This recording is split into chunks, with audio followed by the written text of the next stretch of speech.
Dinkes tak menyapa, Wong Tulung Agung, sehat pasti bisa. Halo Sobat Sehat, Wong Tulung Agung. Assalamualaikum warahmatullahi wabarakatuh. Waalaikumsalam warahmatullahi wabarakatuh. Kembali lagi dengan podcast Dinkes tak menyapa bersama saya Rian Nur Firmansyah.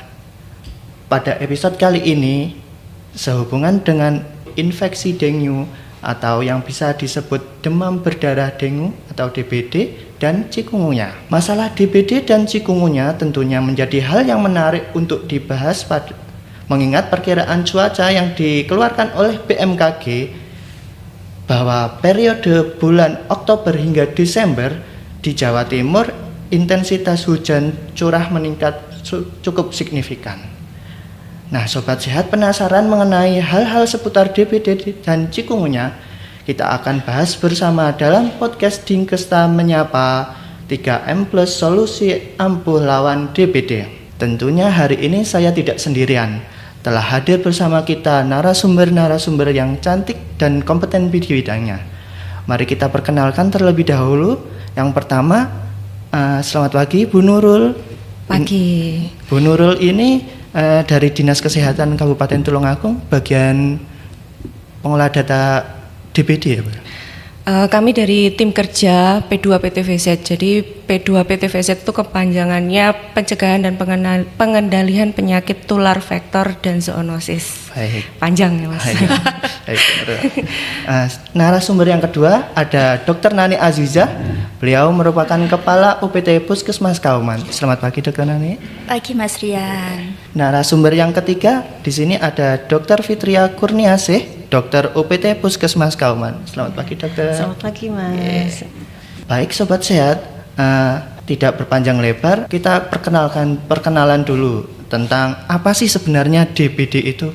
Jadi DBD itu adalah infeksi virus dengue yang ditularkan melalui gigitan nyamuk Aedes aegypti. Seperti itu ya pemirsa. Kira-kira gejala awal dari DBD dan apakah gejala menjadi ciri khasnya itu apa ya Dok ya? Ya, jadi gejala awalnya itu ditandai dengan panas tinggi yang mendadak. Jadi bisa sampai 39 atau 40 derajat Celcius dan ini berlangsung terus-menerus selama 2 sampai 7 hari. Jadi demam, nanti turun sebentar, demam lagi gitu. Ketika sudah hari ke-7 ada penurunan demam yang sangat cepat gitu. Selain demam juga ditandai dengan nyeri kepala, nyeri di belakang mata, nyeri otot, bisa ada ruam-ruam, bisa kadang badannya menggigil, kesulitan menelan, lemas, itu juga bisa. Yang jadi ciri khasnya itu, jadi yang masyarakat sudah paham, biasanya kalau ada mimisan, Ya. jadi keluar darah dari hidung atau gusinya berdarah, atau juga BAB-nya agak hitam, itu juga bisa. Kompleks sekali ya ternyata untuk DBD itu. Harus awareness banget kita di tahun-tahun ini terkait penyakit tular vektor terutama DBD dan chikungunya. Memang kita harus fokus ya Bu ya, harus lebih kuat lagi penanganannya. Dan masyarakat, saya tambahkan sedikit, masyarakat juga harus aware. Kan seperti disampaikan Dr. Fitri bahwa DBD itu hampir mirip dengan penyakit demam lainnya. Misalnya demam tipoid, gejalanya juga demam, infeksi saluran nafas atas misalnya faringitis juga demam. Mohon ini misalnya putra-putrinya demam, kebanyakan yang meninggal itu usia anak-anak ya Mbak ya. Karena anak-anak itu tidak sadar dirinya itu sedang sakit gitu. Jadi kalau panas lebih 3 hari sebaiknya dicekkan. Kalau ada IgG, IgM ya alhamdulillah, kalau tidak ada paling enggak darah lengkap itu harus diperiksakan. Jangan nunggu dikira flu biasa, dikira kalau musim begini ini gitu. Rata-rata keterlambatan kan begitu, karena terlambat tahu gitu. Akhirnya terlambat penanganan. Ini pertanyaan selanjutnya ini hampir sama yang dijelaskan Dokter Nani. Ini kira-kira yang membedakan DBD dengan demam biasa itu apa sih Dok untuk Dokter Fitri? Jadi kalau untuk DBD itu khas ya, jadi dia itu demamnya sangat tinggi sekali. Itu tadi yang seperti saya utarakan bisa 39 sampai 40 derajat Celcius dan berlangsungnya juga lama, kurang lebih 2 sampai 7 hari. Dan ketika hari ke-7 itu dia bisa demamnya turun dengan cepat. Beda dengan demam biasa. Jadi beda dengan demam biasa itu kalau dalam 3 hari diobati dengan istirahat cukup, dengan konsumsi cairan yang cukup itu sudah membaik. Tapi kalau dia memang DBD itu masih mengikuti perjalanan penyakitnya. Gitu. Tetap tinggi. Iya, jadi tetap ada keluhan-keluhan gitu. Berarti kalau misalkan demam hari pertama itu kita bisa langsung ya ke puskesmas gitu. Oh bisa sekali ya. Sedangkan untuk DBD dan cikungunya itu apa Dok bedanya itu? Ya jadi kalau DBD dan cikungunya kita bisa bedakan dari pola demamnya.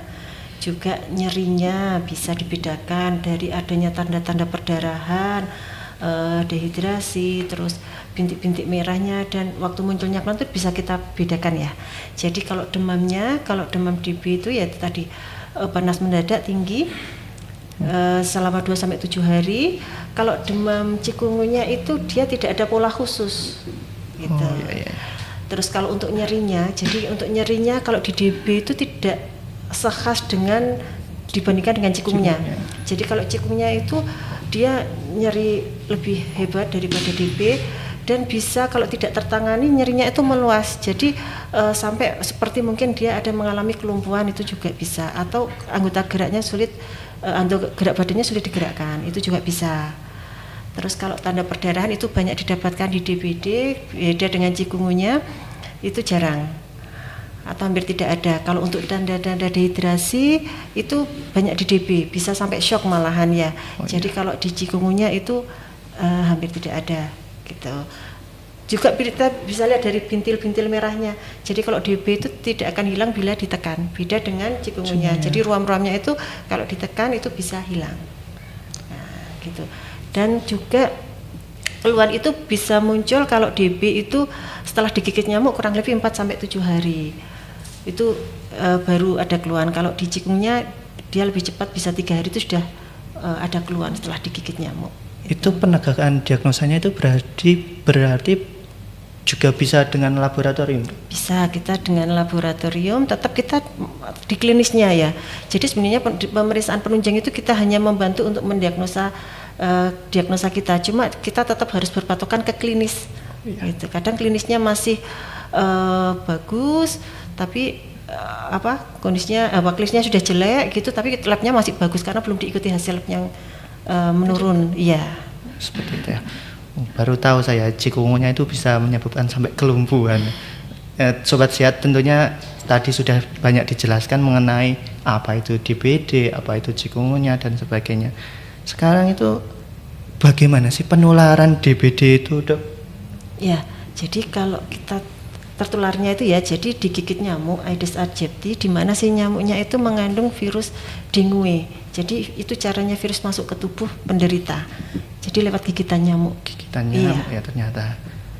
Ini yang pertama itu iklim atau musim. Ini kan musim penghujan, sehingga sarang-sarang nyamuk tuh, sarang-sarang jentik menjadi meningkat karena curah hujan yang tinggi. Mungkin di masyarakat barang-barang bekas itu banyak yang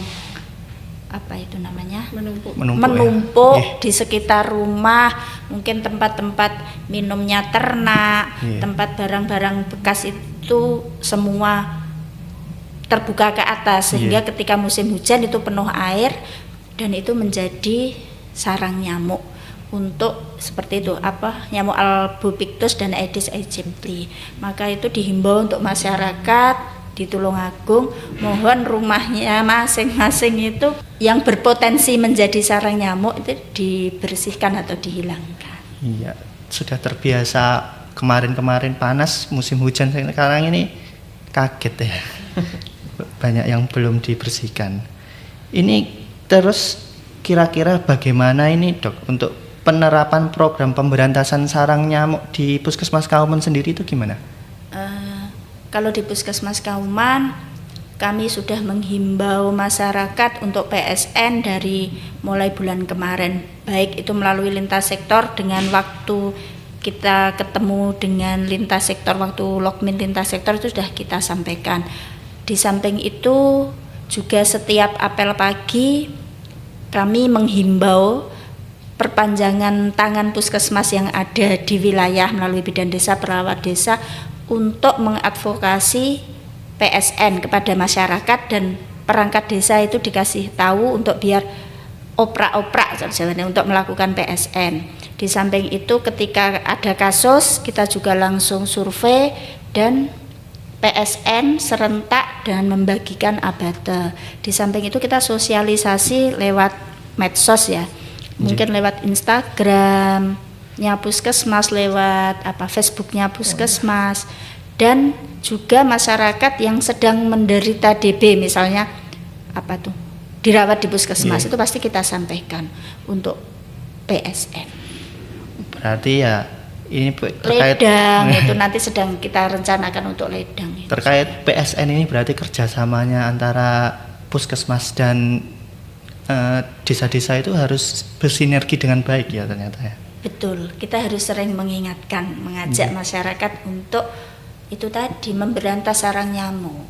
Jadi nggak bisa puskesmas sendiri ya. Nggak bisa. Terkait dengan dari Dinas Kesehatan sendiri Bu, ini program dari Dinas Kesehatan dalam pencegahan dan penanggulangan DBD sendiri itu apa saja ya Bu ya?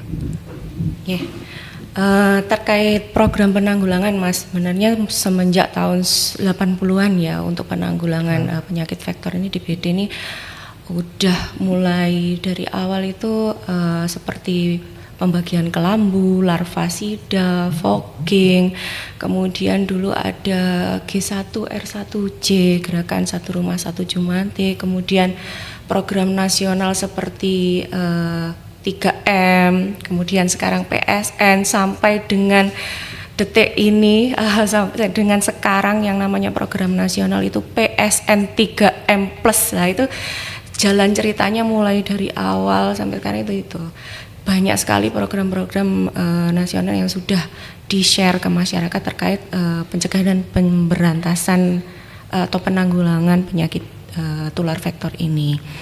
Jadi memang pencegahan paling ampuh terkait penanggulangan penyakit tular vektor ini memang 3M plus ya, yang kepanjangannya menutup, menguras, mendaur ulang. Nah, plusnya itu kita mengendalikan si sumber vektornya. Nah, ini kalau sumber vektornya itu memang ditemukan nyamuk, berarti memang kita untuk membunuh nyamuk dewasa itu memang melalui perasapan. Jadi bisa fogging atau semprotan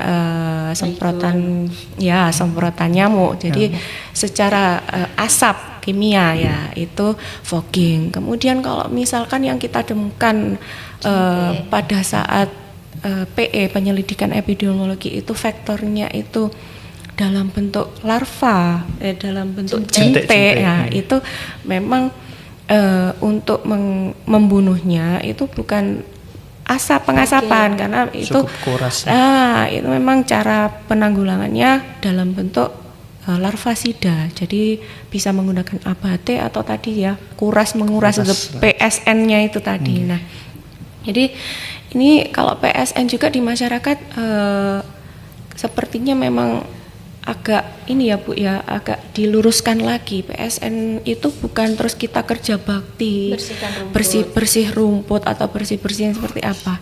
Iya. Jadi kita PSN-nya itu fokus terhadap sarang-sarangnya, sarang-sarang si vektor itu. Kalau memang kita temukan di sekitar rumah itu memang penampungannya si vektornya itu seperti yang Bu Dokter nanti tadi sebutkan, barang-barang bekas. Nah, itu 3M-nya tadi menutupkah atau mendaur ulangkah. Nah, bukan terus resik-resik sing kerja bakti motong rumput sing koyok pas apa ya Bu, kita bersih-bersih mau lebaran gitu ya.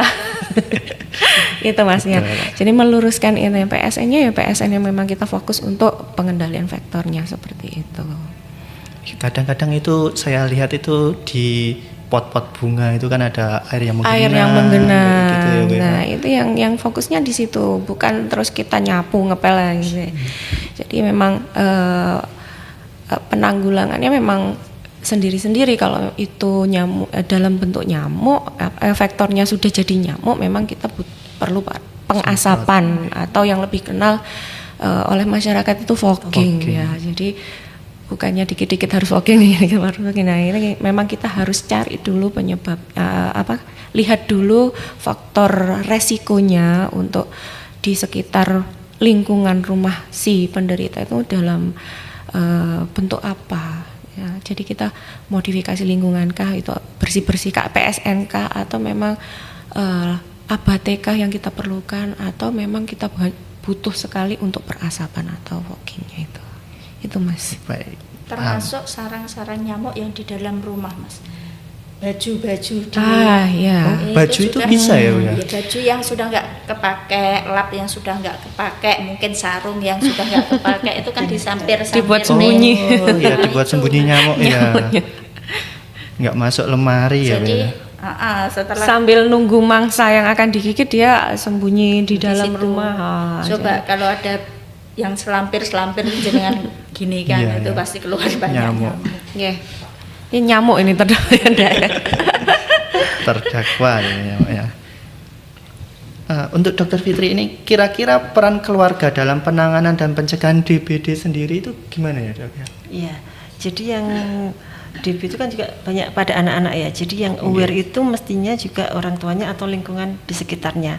Jadi kebutuhan air harus tercukupi. Jadi biasanya kalau sakit demam itu kan mesti susah makan, susah minum. Iya, jadi betul. tetap harus diberikan boleh air putih, boleh jus, boleh elektrolit ataupun air gula itu juga boleh. Yang pertama itu. Yang kedua, karena dia dominan di demamnya, tetap harus kita berikan obat penurun panasnya. Nah, yang ketiga ini yang harus memang keluarga harus paham tanda-tanda bahayanya. Kapan sih anggota keluarga saya, anak saya, saudara saya ini memang kondisinya sudah tidak bagus? Nah, itu yang harus diwaspadai. Misalnya jadi penurunan kondisi, jadi diobati kok tetap aja atau malah ada perburukan, itu memang harus segera diperiksakan kembali. Atau nyeri perut hebat, terus mulai gelisah, atau tidak ada buang air kecil selama 4-6 jam, itu sudah menandakan dehidrasi. Juga adanya perdarahan yang signifikan, jadi mimisan kok bolak-balik. Nah, itu keluarga harus aware. Jadi kalau sudah seperti itu ya segera mungkin harus dibawa ke fasilitas kesehatan. DBD itu bisa mimisan ya, Dok? Ya, ciri khasnya itu. Iya. Tuh. Ini Dokter Nani, apa saja sih peran kader dan lintas sektor dalam upaya pencegahan DBD sendiri? Tadi sepertinya sudah disinggung-singgung ya. Ya, itu membantu kami untuk mengadvokasi, mengajak masyarakat untuk melakukan penanggulangan DB. Penanggulangan DB kan ada promotif preventif. Itu mulai mengajak masyarakat untuk PSN kan. Beliau-beliau tuh yang ada di sekitar masyarakat, ibu-ibu kader itu mengajak tetangganya, yo kayak ketok kotor atau ketok banyak sarang nyamuk, yo dibersihkan. Termasuk para lintas sektor untuk menggerakkan itu, membantu menggerakkan masyarakat untuk pemusnahan sarang nyamuk atau pemberantasan sarang nyamuk. Untuk penanggulangan kasus kuratifnya yaitu membantu awareness masyarakat. Kalau sudah demam 3 hari yang seperti disampaikan Bu Fitri, demam dengan gejala klinisnya sudah turun, misalnya ada muntah, ada nyeri perut hebat, ada mimisan, yuk segera dibawa ke tempat pelayanan kesehatan, misalnya melihat tetangganya seperti itu. Baik, paham. Ini untuk Bu Nurul ini, bagaimana efektivitas program pemberantasan sarang nyamuk yang dilakukan di masyarakat? Kira-kira gimana efektivitasnya ini? Ya, tadi seperti yang sudah saya sebutkan tadi ya Mas, kalau yang memang yang paling efektif dari berbagai macam kegiatan penanggulangan ya seperti tadi ada fogging, larvasida, pembagian kelambu dan sebagainya, itu memang yang paling efektif adalah PSN, jadi pemberantasan sarang nyamuk. Kenapa saya bilang paling efektif? Karena memang terbukti ya di awal tahun kemarin kita awareness-nya terhadap DBD itu sampai melibatkan pimpinan daerah. Jadi sampai ada surat edaran terkait PSN wajib PSN serentak di seluruh Kabupaten Tulungagung pada saat minggu-minggu tingginya kasus di DBD di bulan April ya Bu Nani ya. Waktu itu puasa. Waktu puasa dan mau hari raya itu memang kita rangkul semua lintas sektor untuk awareness terhadap DBD ini dengan Pak PJ waktu itu mengeluarkan surat edaran terkait PSN serentak baik itu di SKPD maupun di wilayah baik mulai desa sampai dengan kecamatan untuk melaksanakan PSN rutin setiap hari Jumat dulu ya. Nah itu setelah kami analisa laporan terhadap kasus demam berdarah itu sudah mulai turun. Jadi memang ada benang merahnya terhadap kita pelaksanaan pencegahan terhadap kasus DBD ini melalui PSN terhadap laporan kasus. Jadi memang PSN ini efektif banget gitu loh. Daripada misalkan kalau kita cari vektornya terus kita intinya kita bidik vektornya ya baik itu nyamuknya atau jentiknya, kita fokus ke vektornya itu misalkan perasapan atau larvasida malah enggak dapat gitu loh. Jadi memang yang paling efektif PSN-nya. Jadi semua warga masyarakat itu awareness terhadap kesehatan masing-masing. Jadi pencegahan dulu. Pencegahannya itu langsung turun di setelah Lebaran itu ya. Kalau PSN itu kan kalau kita bayangkan kan seperti kita cabut sampai akar-akarnya, sarangnya yang dihilangkan. Sarangnya hilang. Kalau hanya fogging misalnya uban itu kalau menurut saya ini gambaran saya hanya seperti nyemer aja atau dipotong tuh bagian atasnya aja tapi ininya jentiknya bisa jadi terbang lagi. Bisa jadi malah nyamuk dikasih obat kan sembuh. Obatnya obat racun ini Mas, bukan obat. Dan harapannya PSN itu dilakukan rutin. Mungkin yang perlu kita edukasikan masyarakat itu setiap rumah tangga lingkungannya sendiri ya. Bertanggung jawab terhadap lingkungan rumahnya masing-masing terhadap sarangnya. Paling enak ya itu ya Bu ya. Memantau sendiri dipantau dulu. Memantau jentik di setiap rumahnya, ndak usah ke tetangganya, makanya di kolam kamar mandinya sendiri aja diincang dulu setelah ini.